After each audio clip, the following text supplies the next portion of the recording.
I'm so happy to have my guest in front of me. This is a past client, dear friend. Her name is Betsy. I'm so happy you're here, Betsy.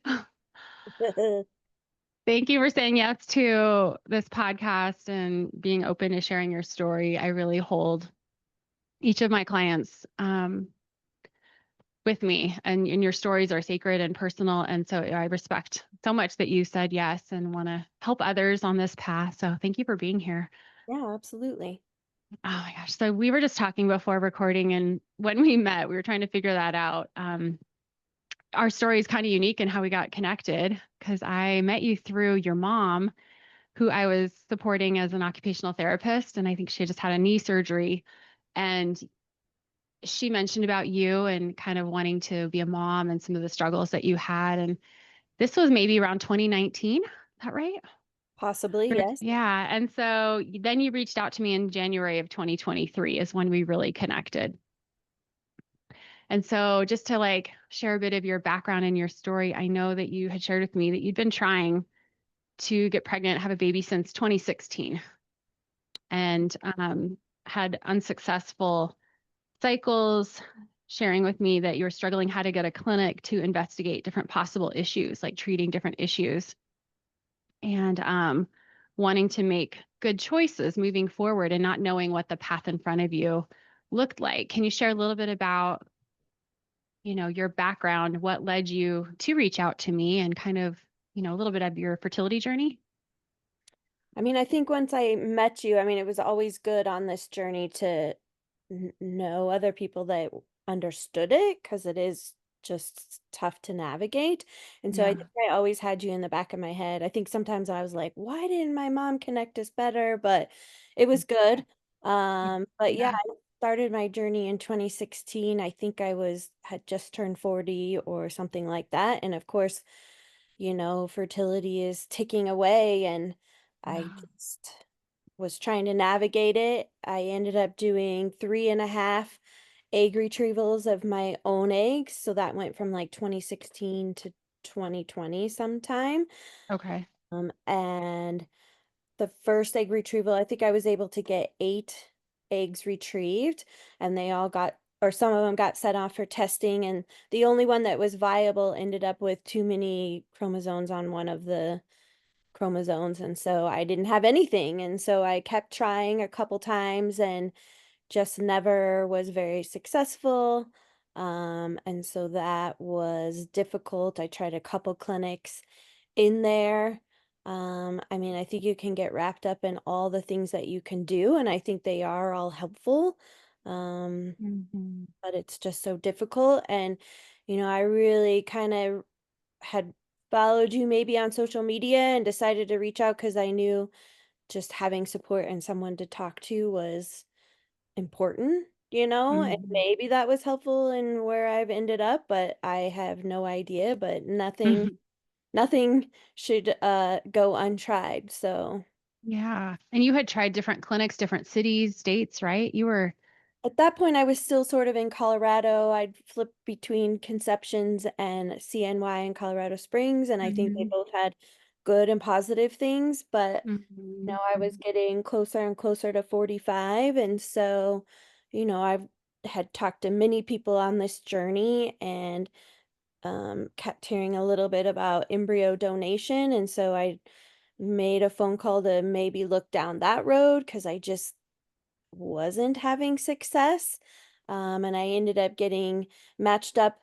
I talked to someone here in Colorado, and then for some reason, I ended up talking to someone in Oregon who was a matchmaker, and she kind of helped me and got me connected with some embryo donors. And I think, this is something that's kind of come up in the last 10 years because there's so Mhm. many assets from everybody trying IVF, that there are embryos out there. And I think it can be a great road for us older women who aren't getting any of the viable eggs. I mean, I think there can be Mhm. a sweet spot around 46 and 47, but then after that, I just haven't really seen a ton of success stories.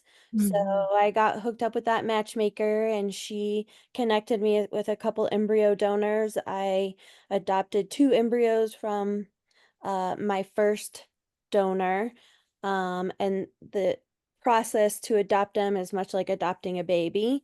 So you have to do some lawyer stuff, and then you acquire the embryos, and then you transfer them. And I tried 2 times with that donor and didn't have any success, and so ended up moving on to a second donor, ended up adopting all of her eggs, tried once and it worked, and so I now have an almost 1-year-old. My gosh. Yeah, you reached out when you were 46, I think to me, 46 and a half, and now you said 40, 49. 49. It's awesome. You, there's so many questions I have. Starting the process of going down the embryo donation path, who led you to that? Was that a doctor recommending that to you? I think we need to go this route. Was it something intuitively you're like, I want to explore this? I of course, when you're kind of over 40 and going through the fertility stuff, it does come up at your clinic. But Mm-hmm. I think even when I was sort of looking at it at 40, 41, 42, it's still, eh, maybe you only had like 12 to choose from your clinic. And so I was like, Mm-hmm. "Well, I don't know about that." But then I think things just started speeding up so much. And much with this process, I really just needed a person to help me navigate, whether it Yeah. was with my feelings or kind Yeah. of matchmaker that said, okay, this is how you do it, this is what you do. And not that I don't think the clinic wouldn't help, but it just felt a little rushed with them. So I think I had a friend and I had looked on the internet some and saw that there were kind of these matchmaking type groups. And I reached out to a friend of a friend of a friend of a friend to the one in Colorado. And I think she was helpful, but for some reason she told me to reach out to this woman in Oregon. I mean, I think at that point, I think Mm. it had picked up so much and they were just getting so busy. And I think the clinics themselves were kind of needing help navigating this. And so it's sort of was these Yeah. matchmakers that were helping people. Um, and so that's how I ended up with this woman in Oregon. I don't Yeah. know if it was right or wrong, but it was part of the process, Yeah. So, You yeah. never did any embryo donation in Colorado, right? It was I all. never accepted any I never, yeah, talked to anyone. I never talked to my clinic. I don't think it's a bad route. I think what was sort of like helpful to me was that there was this person, even if she was a matchmaker, um, supporting me. And I think she also saw that I needed support in this. Not only did I need to get some embryos, but I think she also was like, hey, I'll I'll look at your information from your doctor. I'll make sure it seems right, and if it doesn't seem right, I'm gonna call him. And that was helpful for me because it took some of the pressure off of me. Mhm. And I think in talking to you too, just you could take some of what was bugging me off of my plate for a minute Mm, because it is so overwhelming at times. yeah. Thank you. No, I was really grateful that we got to work together. And I was reflecting back on notes that I'd jotted down when we first started working together. And some of the thoughts I remember you sharing was, why am I still doing this? And is it going to work out for me? That's a big question that a lot of people have. And look at you now, right? With almost 1 year old. I mean, we don't know the path in front of us. And there's so many big decisions. You're going about this solo, right? Solo mom. And Yeah. um, what other supports did you have as you were going through this? Did you, like, I know I was there for you. You said matchmaker. Um, And I mean, I had like my mother, she was there for the most mhm. part. I had some friends, Yeah, but I think you find your yeah, circle gets smaller and smaller. And it's not that people aren't there for you, it's not that they don't yeah. care. It's just, it's kind of overwhelming for everybody. And then it doesn't always work. And so it's Mm-hmm. hard. And so I did see my circle getting smaller and smaller.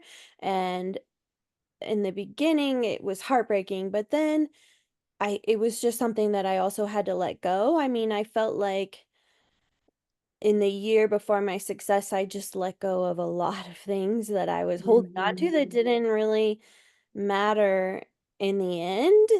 And maybe Yeah. that was part of my process too. I don't know. I mean, you really kind of just got to get quiet, and the less talking I did about it, maybe the more focused I got. I really have Mhm. no idea. No idea. I just needed to just focus on where I wanted to be. So Yeah. it I was think that's helpful one. enlisting people that more fully understood the process into my Mhm. small circle, because then I didn't have to explain myself. Yeah. I didn't have to, I could just be like, you know what, today sucked. And then you just know. Yeah. So, I love that we got to meet in person too. You said something to me like, I fulfilled my lifelong dream of exercising while working on my life. Do you remember that? When we yes, took a walk around the lake. yes, yeah. You have a busy career because you do your share your title. I'm a teleprompter operator. Yeah, what people Operate. from, yeah. Right. And so like Use your or schedule is very unpredictable and making time for to play and to just connect with, with friends and we talked a lot about that.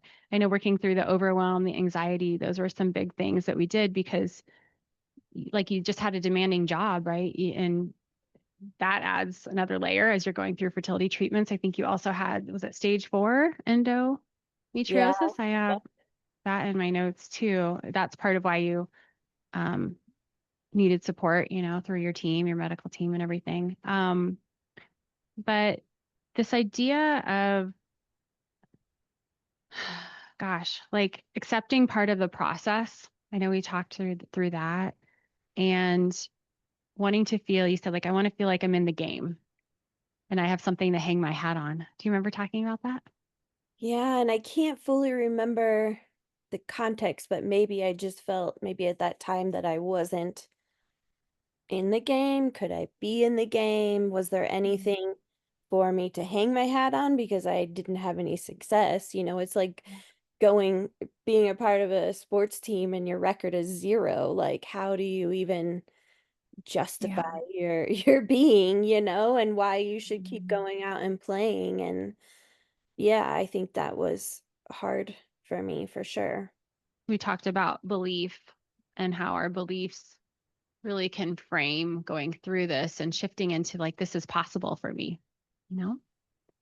Yeah, and I don't know if I ever fully felt that, but I do feel like letting go of so much maybe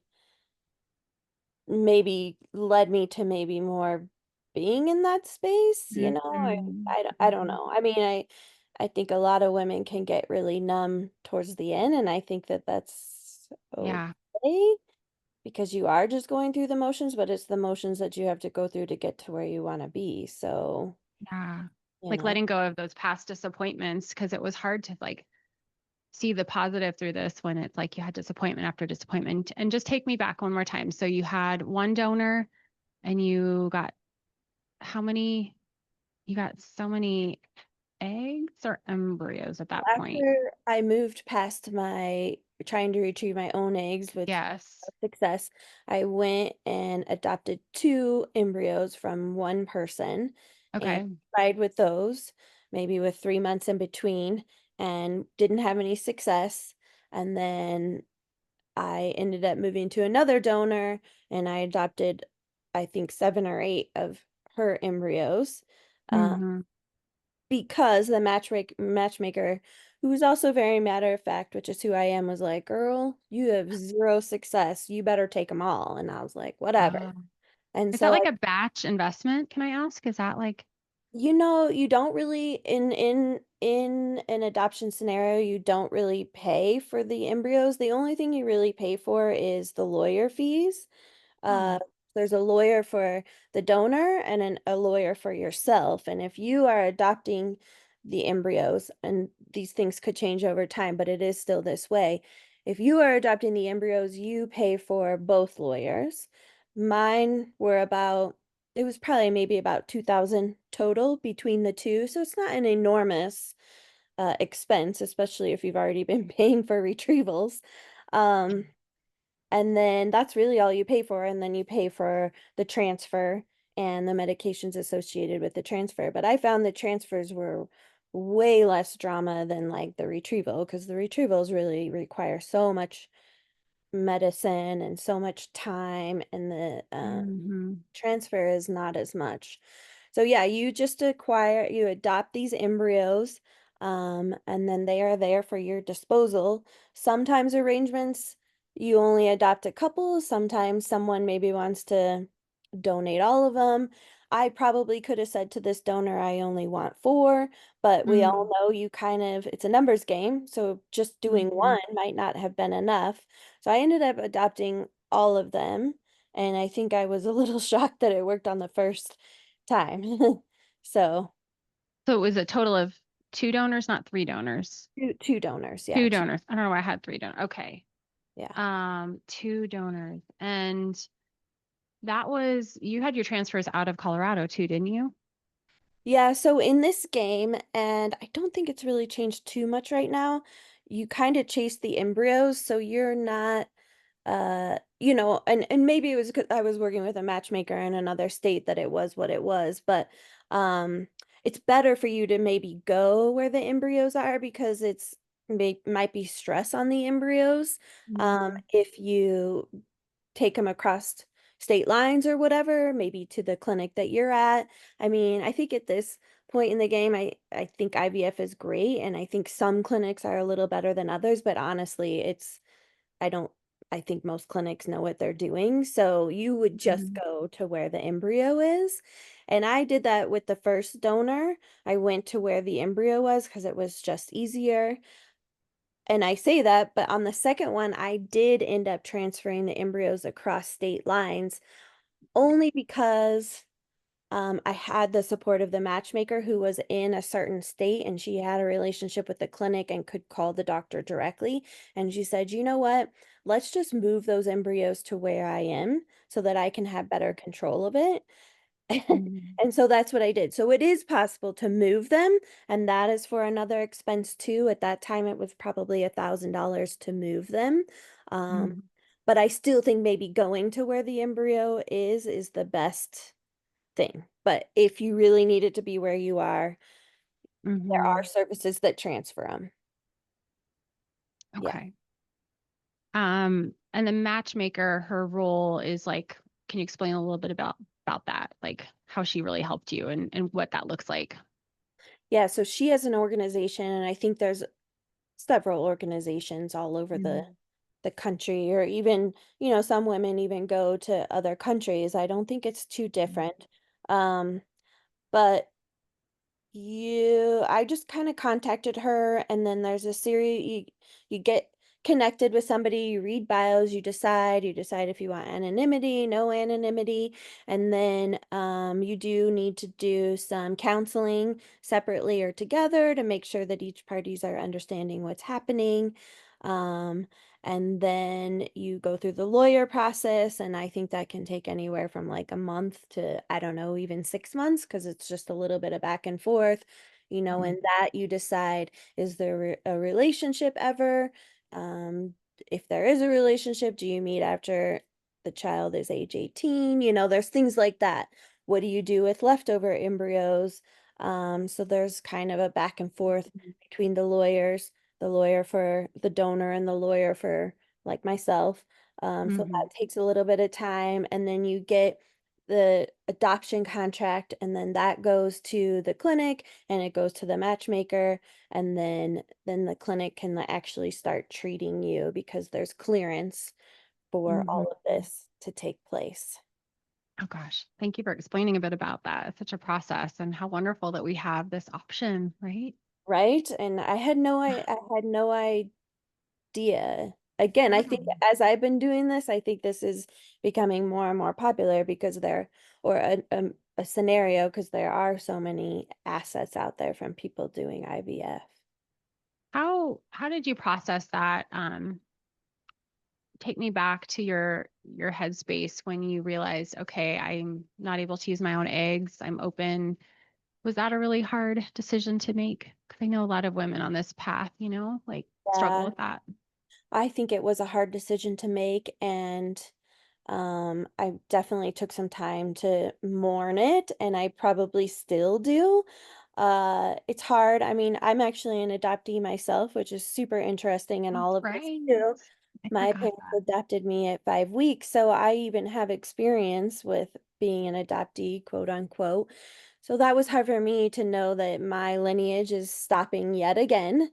Um, but now that I have this almost 1-year-old, I can tell you that I don't even, like, think about it that much. I mean, sometimes I look at him and I'm like, "Wow, you're mine, but you also come from somebody else." But my level of, like, love for him is, like, Mm. off the charts. And I remember my own parents as being my adoptive parents saying, "Well, but I love you so much." And I'd be like, "But how? We're not the same." And now I'm like, "Oh, I totally Oh I my get gosh. it," and he might push back on me like I push back on my own parents, which makes me sad, but I also have a little bit more experience to kind of talk to him about it, but um yeah, I he's definitely my child, and Yeah. I think it's so great in this experience that I could actually carry him, which is different than Yeah. my own mother, going and picking me up and getting to know me starting at 5 weeks. So Right. there's that part of it, but it was Mm. hard for me, and I thought I would think about it more now that he's here, but maybe it's been a glimmer of just 2 or 3 Mhm. times where I'm like, this person isn't biologically mine, but it's okay. And I Yeah. think, my headspace can apply to women that maybe are having to adopt eggs and then maybe using a partner's sperm. Like, I get it. Like, there is that part where you're like, is this me? But you are the one shaping that person's life Yeah. and, really Yeah. being there for them. And as a person who's been an adoptee and lived that, I think my parents certainly had an influence on me. I do think genetically there are some things from, my own birth parents, but it's just kind of a cool process, all of it. Yeah. There's epigenetics, right? Which you've heard maybe I guess, about. and I don't know. I mean, I want to see how that continues to pick up. I mean, in my scenario, I have actually met the embryo donor and she has one child. And so that would be my son's full brother. And they look different. But I mean, you can also have siblings that are genetically related that look Yeah. different. But I think the embryo donor mother and myself both are like, wow, there's like, she says epigenetics more than I do. But I'm Oh. no, but there's times I look at him and I see myself as a little baby. So Mm. I don't know. I can't wait to see where all Mm. that goes. That's so special, Betsy, that you got to meet Yeah. your donor. Yes, What she was that experience like when you first like met cer- her and like this gift of your child, you know? yeah. And I don't know how much she is processing Yeah. and I mean, we had brief conversations about what it meant for her. For me, it still feels a little out of body. I would say not as out of body as when I met my like own birth family. But I think there was a Mhm. bigger story behind that over the years. And with my experience with adoption, like it was a little less experience meeting the embryo donor, but I knew that it was so special. And I do say this, although I don't think it will be the scenario. If they never meet again, the two brothers, how precious was this Yeah. moment? Yeah. And I don't know how the embryo donor mother felt, and how she continues to feel, but I think she was very happy to bring the two siblings together. Mm.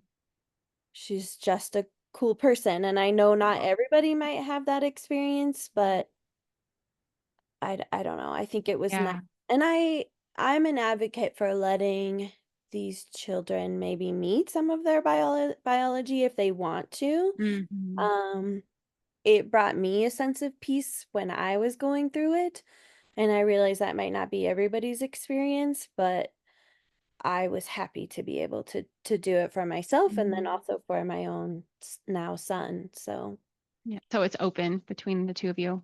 yeah, and it wasn't like we tried or made it that way. I mean, in our paperwork, I think we wrote the typical after 18, let's if there wants to be contact, whatever. Okay. And it and I don't even remember why we started talking, but she knew, when my due date was. She actually sent me a a gift for my baby Mm, shower, and then I just sent her a message when the baby was born. I didn't know what she would say, but she messaged right back. She thought it was super cool.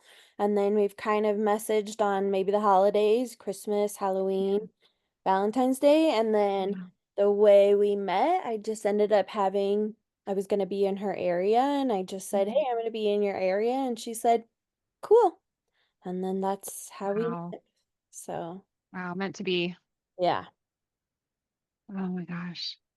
It's so special. I have gotten to meet him in person. You were at the pool gathering with the other fertility sisters I had over the summer. And I'm just thinking back to, gosh, I remember helping you right before that transfer because you said it took right away, right? That was your first with this new Yes. donor, right? Yes. The first. So do you have more? You have more embryos I do. I if you think want I'm to use them. in the process of maybe adopting some of them out, oddly, to another Oh, 49 wow. woman. She has had 3 children of her own. Um, yeah, it's kind of Wow. To interesting. another 49-year-old woman. Okay. Amazing. Yes, I am. And you have the connections then to like, if did you go back to your matchmaker and say, this is something I'm considering doing? And Yes. can you help Yes. me with that? Okay. Yes, and maybe it was a little social media driven. I mean, I suggest being in these social media groups where you can find a community of people that are like you. I mean, social media can be crazy, but I think that that's what been one helpful thing is to find similar people going through what you're going. So Hmm. like groups out there for us older women, and that was helpful. And so there was a woman in there that I think had recently gone through miscarriage, actually with her own egg and donated sperm, but it didn't work, and so she was sort of panicking. And I said to her, I have some available if you're interested. And she had never gone down that road before, but she's gone down Hmm. that road, and I think we're on a path for her to maybe make another child, Oh my gosh. Wow. Yeah. Oh, yeah. I thinking back and preparing for these significant, moments and getting ready for transfers and getting to walk alongside you. I remember we talked about really getting a sense of peace and boosting your confidence as this was happening for you. Um, Trying not to overthink it, right? Which is not as easy, Hard, but but I really, have to yeah, go that way. yeah. And I just remember like us talking together and we did some energy work and chakra reading and setting intentions and having like some new narratives that we were calling forward. Do you remember any of those as like what you were repeating to yourself, or did you have something? I'm trying to think back. And just having that peace of mind to increase your certainty through this. I think you were better at those things than me, but it was nice to, have that time to talk to you, that you could take that energy from me and maybe help reframe what I was thinking. I mean, I'm kind of a person that always worries about the other shoe dropping. While I do think that there are amazing things out there, I am always thinking the other shoe is gonna drop. So, that was one of the reasons why wanted to incorporate you in my circle, because you could kind of try to help me reframe things, Yeah. Yeah. So, Yeah. I appreciate you just being open, like I think this was something new yeah, for you and introducing different practices and resources to support you. I really yes. loved our time working together and helping you kind of gain some of that clarity to make those steps moving forward. I think that was one of your big things in reaching out was to try to help you make some of the best choices And possible. I think you can feel very cloudy in this process, and maybe finding someone other than a family member or a friend that can kind of Hmm. help you, I think is good. And what would you encourage for others who are considering this path or, feeling like, oh, is it too late for me? Is it like, what advice or guidance would you offer to a woman who's navigating through some challenges right now? I mean, I started this journey in 2016 and I gave birth in October of 2024. So it was certainly a process for me. I didn't always put all my energy to it. I probably did something every year and a half because it probably took me that much time to gather money or my head. So I think, don't give up. I think the route that I went is making it very possible, or the route that made me successful is making it very possible for women, and I don't think that we should be afraid of it. It is another path, and I know my child won't be the only kid on the playground in this scenario. Mm, Um, they are finding success with women here in the US up to age 52. In Europe, they're letting it go to 56, and there are women having children in their 50s because of this way. And so I just think it's another option. And I don't think that you should be afraid of it because it isn't the traditional way of going about it. I think it should be mm, considered. I mean, who knows? It could get shut down. In the next 10 years, I don't know. It could be like Korean adoptions that don't happen anymore, but mm. it's an option. So I say do it. Oh, so good. I'm so grateful that you're sharing your story and an example for so many at your age. And, like Reed is just the cutest. Tell us your joys of being a mom. Like what is just something that's lighting you up right now, being a mom? I'm just so thankful that I get the opportunity. I do think kind of being an older mom is a good experience because I don't worry about what people think about me. I don't worry about anything. I probably have established myself a little bit. So I really just kind of get time to be with him without worrying about what others think. And um, he's just so sweet. And I'm just so thankful that I get the opportunity to do it for sure. Hmm, so great. And do you have any resources that you want to share that were really helpful for you in navigating through this? Can go back through my notes, but embryo donation was one. Was it CFA.org resources from Colorado? Was that part of Colorado Fertility Advocates? I Did you don't look into know that one? if I Um, them. okay. I have pved.org. That is where my matchmaker person came from, and she's just Okay. a single person helping people. And I think there's other, Okay. organizations out there, but she's certainly a great resource and can, help connect people to her. I do think that there's one in Colorado, but I cannot remember her name at the moment. Um, I found a lot of solace in Facebook groups, Yeah, I and was going to ask you about that too. yeah, Hmm. I mean, there's several Facebook groups out there for older women, embryo donation, maybe, definitely egg donors, and I think there's, you know, just some good community there for other, Okay. like for me to do things in life, I need to maybe see how other people are doing it and what they're talking about, and so that's why those groups were helpful for me. Are you still in touch with any of those people you met in the groups? Or have you found a community? Yeah. Like any, Yeah, I so I know the mean, community. aren't Sorry. really from here, but I did meet one girl. I guess she was more in like a nutrition group, but she's been really helpful, and I love how almost like us older ladies are very supportive of each other because we Yeah. just know it took a little bit more to maybe get to where we are. And um Yeah. yeah, I appreciate that. I mean, I Yeah. don't, at my age, I didn't need any more friends. Like, I'm good. But I have enjoyed the handful that I have met for sure. Yeah.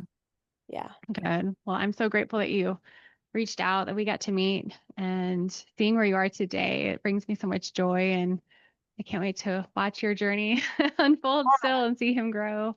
I mean, can you think of anything that from the conversations you have with people that, maybe might be helpful or that that maybe I can share? I don't know. Like, I know what I know, and I'm happy to talk to whoever that needs some assistance in this area, but you talk to a lot of people across a lot of Mhm. situations, and I don't know. I No, guess you're a wonderful resource for people. I think just, if, being open to being right here and sharing your story, yeah. I mean, I'm trying to think back. I don't believe I've shared an embryo donation story yet. You might be Yeah. the first. Yeah. Except on egg donor and sperm donor, but embryo donor is a really special one that I haven't shared. So, Yep. yeah, thank you for being so vulnerable and just opening up. And Absolutely. um, I appreciate you. And let's meet up again in Colorado soon. Yeah. Thank you for your support too. You were certainly Oh, part of it for sure. thanks, Betsy. Yeah.